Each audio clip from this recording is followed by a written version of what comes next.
ಬೆಂಗಳೂರಿನಲ್ಲಿ ಸಿಕ್ಕಾಪಟ್ಟೆ ಚಳಿ ಆಗ್ತಾ ಇದೆ. ಯಾಕೆ ಹಿಂಗೆ ಆಗ್ತಾ ಇದೆ ಅನ್ನುವಂಥದ್ದು ಚಳಿಗಾಲ ಅಲ್ವೇನ್ರಿ, ಅದಕ್ಕೆ ಹಿಂಗೆ ಆಗ್ತಾ ಇದೆ ಅಂತ ಕೆಲವರು ಹೇಳ್ತಾ ಇದ್ದಾರೆ. ನೋ, ಹಂಗಲ್ಲ.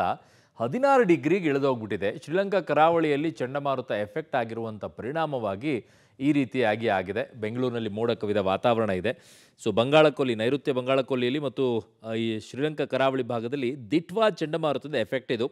ಇನ್ನೂ ಒಂದೆರಡು ಮೂರು ದಿನ ಹಿಂಗೆ ಇರುತ್ತೆ ಅಂತ ಹೇಳ್ತಾ ಇದ್ದಾರೆ. ಆಮೇಲೆ ಕೆಲವು ಜಿಲ್ಲೆಗಳಲ್ಲಿ ಮಳೆ ಕೂಡ ಆಗಬಹುದು ಅನ್ನುವಂತಹ ವರದಿ ಕೂಡ ಬರ್ತಾ ಇದೆ.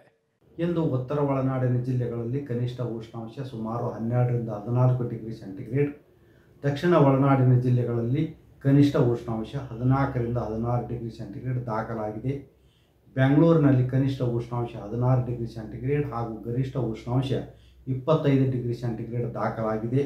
ಈಗ ದಿತ್ಸಾಹ ಚಂಡಮಾರುತವು ಬಂಗಾಳ ಉಪಸಾಗರದ ನೈಋತ್ಯ ಭಾಗದಲ್ಲಿ ಶ್ರೀಲಂಕಾದ ಕರಾವಳಿ ಹತ್ತಿರ ಚೆನ್ನೈಯಿಂದ ಸುಮಾರು 380 ಕಿಲೋಮೀಟರ್ ದೂರದಲ್ಲಿ ಇದೆ.